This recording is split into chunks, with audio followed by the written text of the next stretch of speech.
बिस्मिल्लाहिर्रहमानिर्रहीम। मैं हूं मोहम्मद आसिफ चौधरी और हमारा इनकम टैक्स ऑर्डिनेंस 2001 पे जो लेक्चर की सीरीज़ चल रही हैं उसमें आज हम पहुंच आए हैं सेक्शन 112 पे।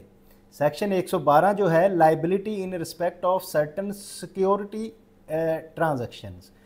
तो इसमें यह होता है कि जो सिक्योरिटी की ट्रांजैक्शन है जिसमें आते हैं बॉन्ड्स, डिबेंचर, सर्टिफिकेट वगैरह, उसमें जो बंदा सिक्योरिटीज़ को डिस्पोज ऑफ कर रहा है या फिर उसको री एक्वायर कर रहा है, तो उसमें उसके अलावा कोई और भी उसमें पैसे कमा रहा है, मतलब कमीशन वगैरह उसको मिल रहा है, तो वो इस ऑर्डिनेंस के तहत टोटल जो इनकम होगी वो सिक्योरिटीज़ का जो ओनर होगा, जो डिस्पोज ऑफ कर रहा होगा, उसमें पड़ेगी।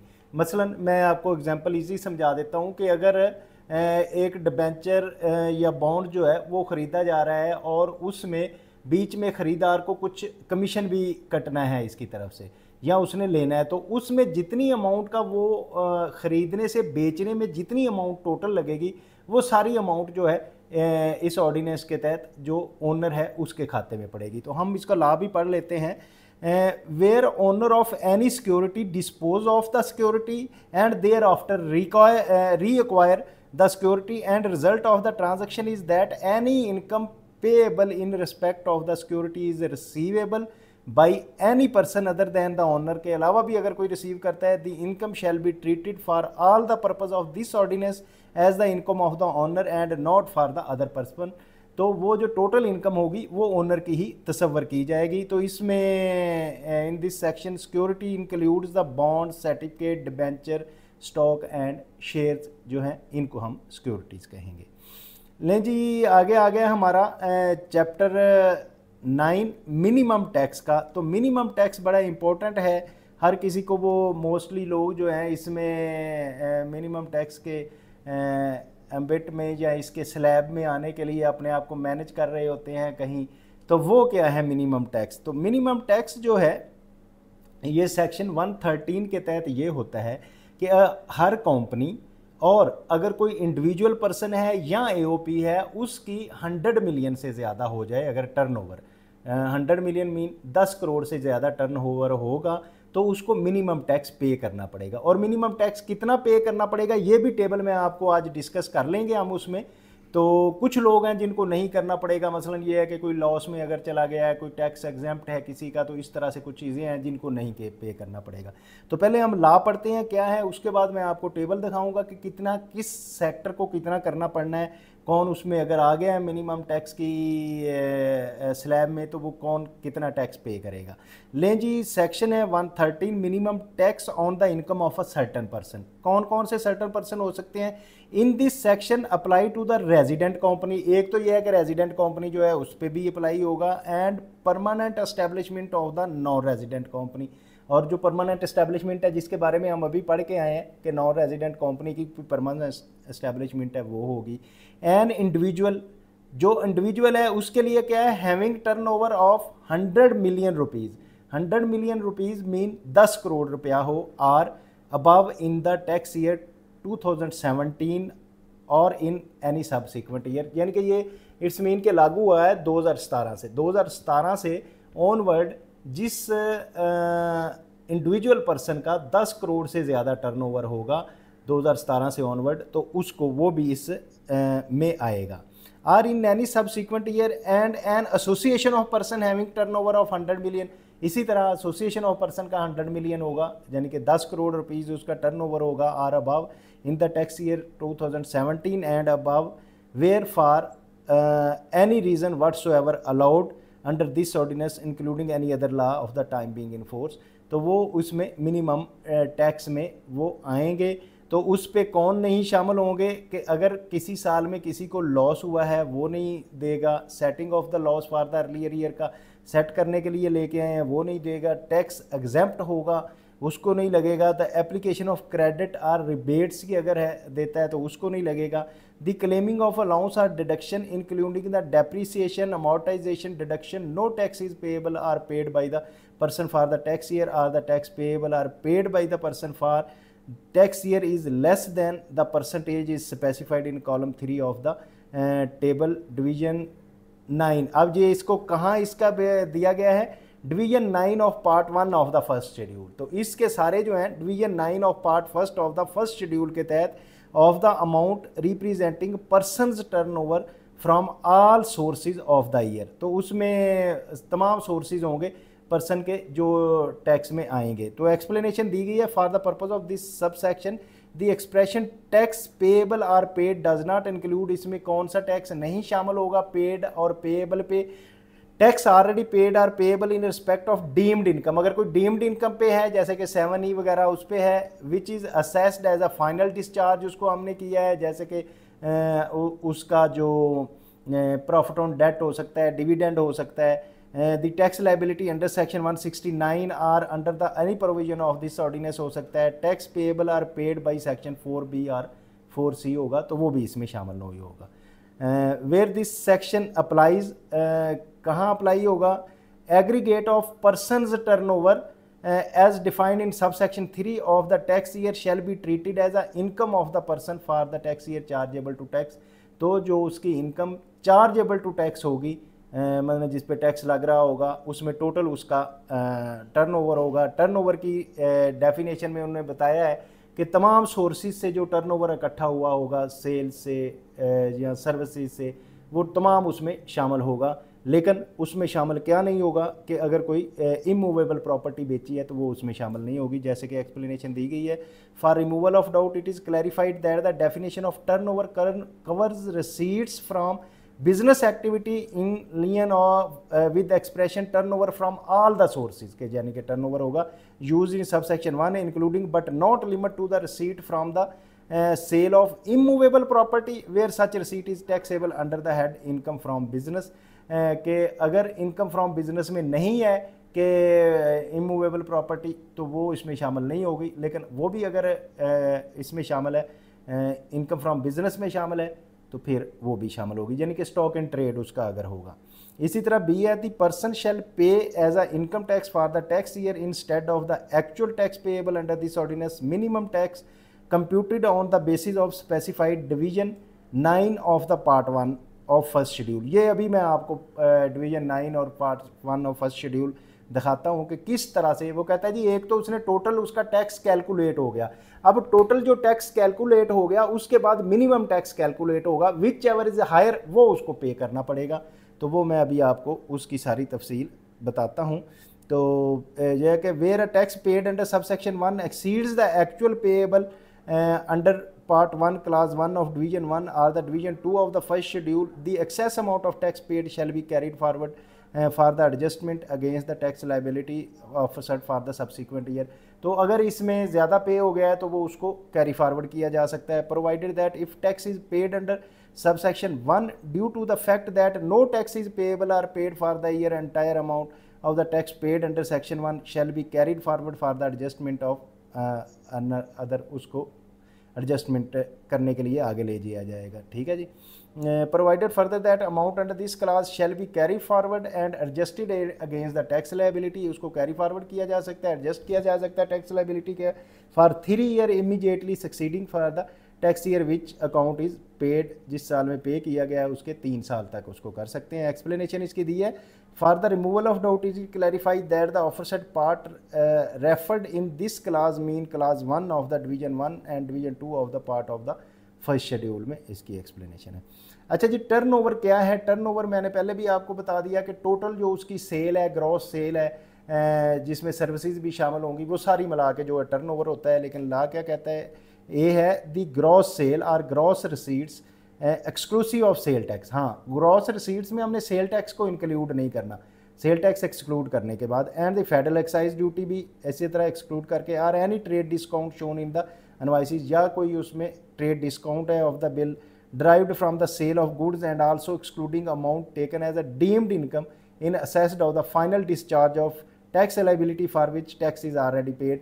तो कोई डीम्ड इनकम अगर है जिस पे टैक्स आगे पहले ही पे हो चुका है और वो डीम्ड इनकम है, वो भी इसमें शामिल नहीं होगा। ग्रॉस सेल में सेल टैक्स नहीं होगा, फेडरल एक्साइज ड्यूटी नहीं होगा, ट्रेड डिस्काउंट नहीं होगा, वो सारा उसका टर्नओवर होगा। इसी तरह ग्रॉस फी होगा for rendering of services and giving the benefit including the commission except covered the final discharge of the liability for which tax is separately paid or payable।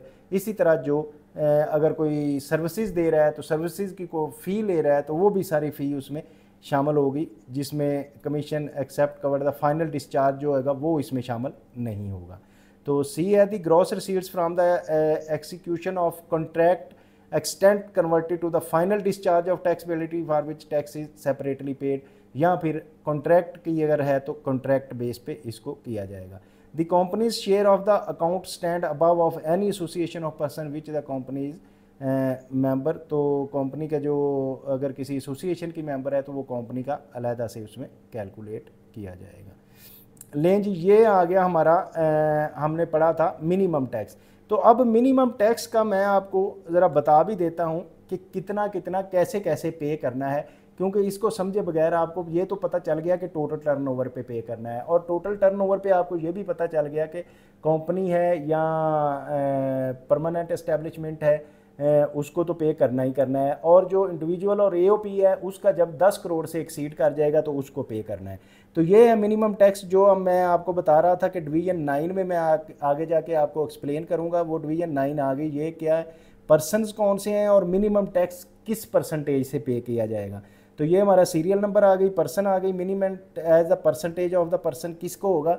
Number 1 है कि अगर Sui southern gas company limited, Sui northern Gas Pipeline Limited in case where the annual turnover exceed ₹1 billion, कि इसका अगर 1 billion से exceed कर जाता है, कि 1000 मिलियन मीन 1 बिलियन से एक्सीड कर जाता है, इसी तरह तो उसको 0.75% टैक्स देना पड़ेगा।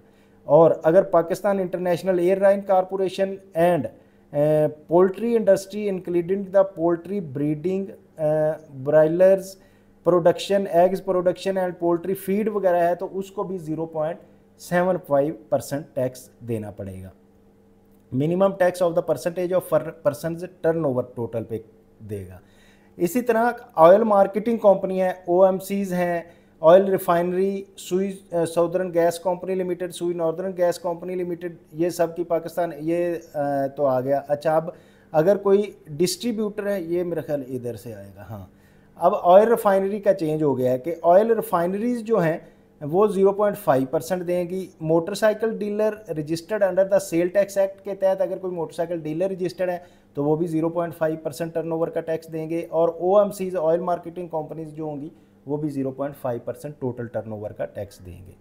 लें जी, अब आ गए जिसमें ज़्यादातर घुसते हैं, घुसेड़े जाते हैं, लेकिन बाद में इस पे केसेस भी बनते हैं।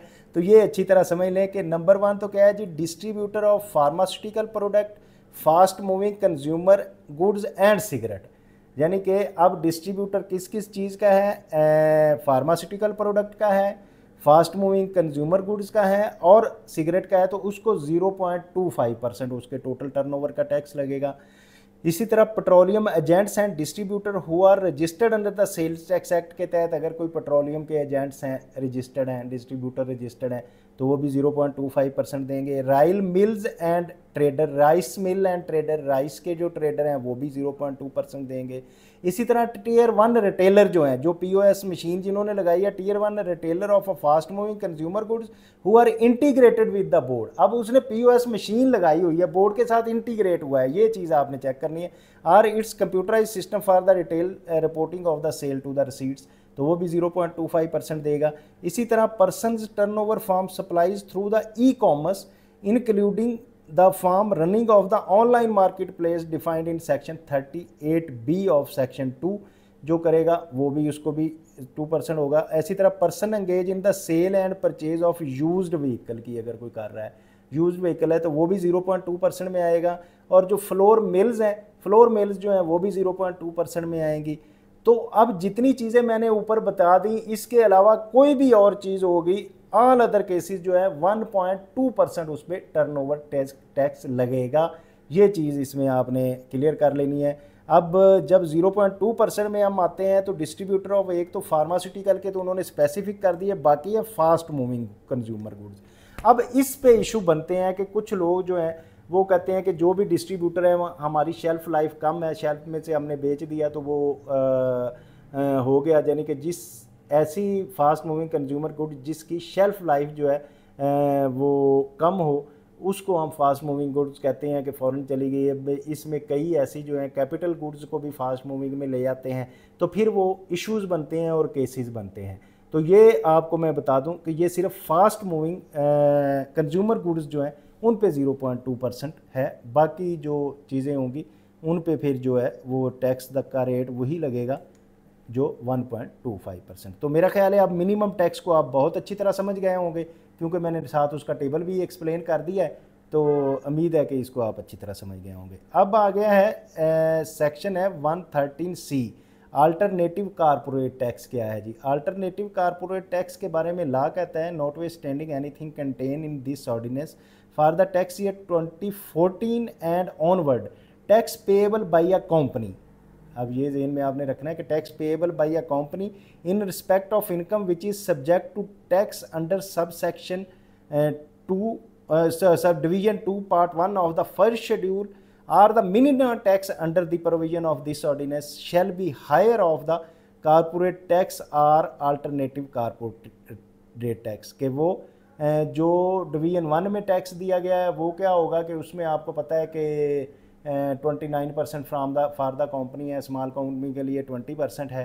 तो अब अगर इसमें टर्नओवर टैक्स है, अब देखेंगे कि दोनों में कौन सा ज़्यादा है। अब जो दोनों में से ज़्यादा है वो अल्टरनेट कारपोरेट टैक्स होगा for the purpose of this section. Accounting income क्या क्या मतलब होता है आपको पता है, अकाउंट में हम प्रॉफिट एंड लॉस अकाउंट बनाते हैं, तो उसमें जो इनकम होती है, इनकम निकलती है फॉर टैक्सेबल इन पर्पज़, उसको हम कहते हैं accounting income. Mean accounting profit before the tax, tax के पहले जो है tax year as disclose in the financial statement or as adjusted under clause subsection 7 of section 11 excluding the share from associate recognise under the equity method of accounting.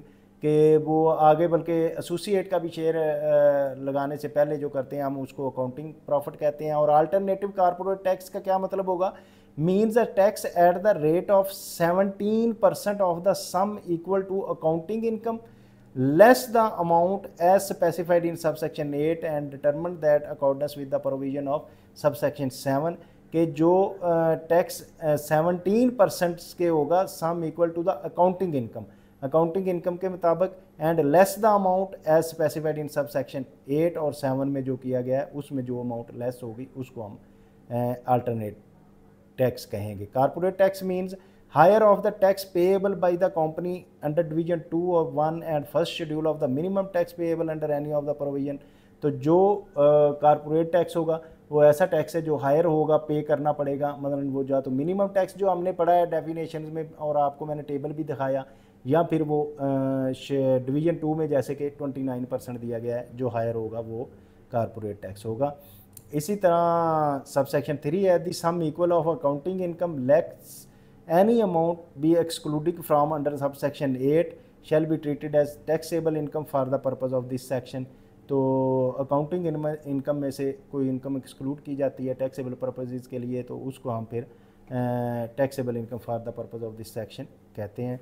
इसी तरह the excess of alternative corporate tax paid over the corporate tax payable and shall be carried forward for adjustment against payable under division 2 and the first schedule. तो जो अगर access होगा tax या payable होगा तो वो उसको हम कैरी फॉरवर्ड कर सकते हैं एज पर लॉ। इसी तरह सबसेक्शन 5 है if the excess tax as mentioned in subsection 4 is not wholly adjust the amount not adjustable shall be carried forward for the following year and adjustable specified subsection 4 in that tax year and so on, but said excess cannot be carried forward more than 10 year immediately succeeding to the excess।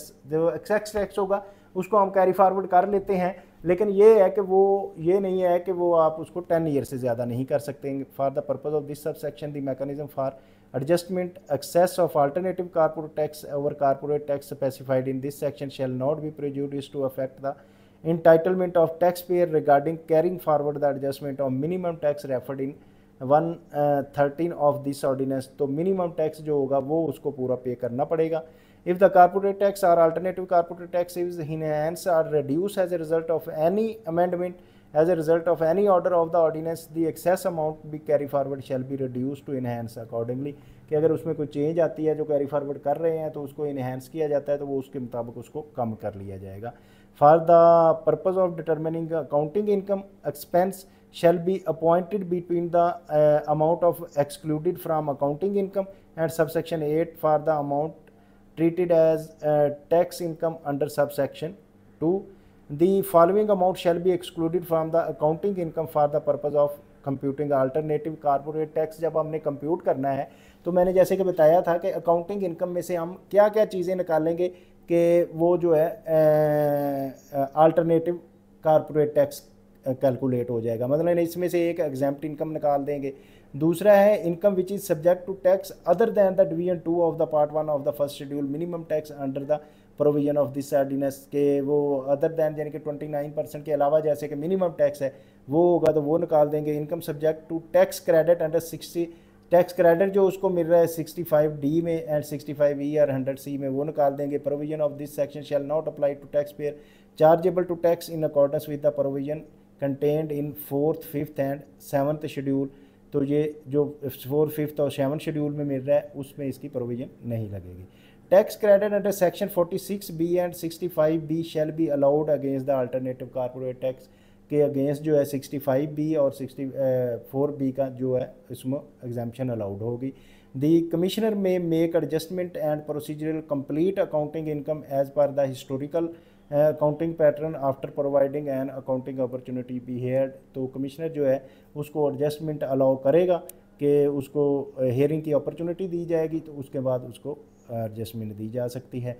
Explanation क्या थी? For the removal of doubt it is clarified that taxes paid are payable other than the payable under division 2 and 3 of the first schedule shall remain payable in accordance with the mode and manner prescribed under respective provision of this ordinance। तो एक तो division 2 में जो 29% companies का है और में small company का 20% है, कहते हैं कि इसके अलावा अगर कोई टैक्स पेएबल है तो इन अकॉर्डेंस विद द जो भी उसके रूल्स बनाए गए हैं उन रूल्स के मुताबिक उसको जो टैक्स पेएबल होगा इस ऑर्डिनेंस के मुताबिक। लें जी, अगला चैप्टर बहुत ही इंपॉर्टेंट आने वाला है, चैप्टर 10 है जिसमें हम रिटर्न के बारे में पढ़ेंगे। इनकम टैक्स रिटर्न जिसके ज़रिए आप फाइलर होते हैं, तो ये बहुत इंपॉर्टेंट है, इसको ज़रूर सुनिएगा।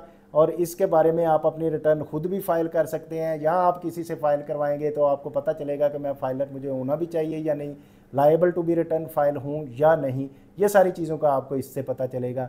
तो इसको हम करेंगे अगले लेक्चर में।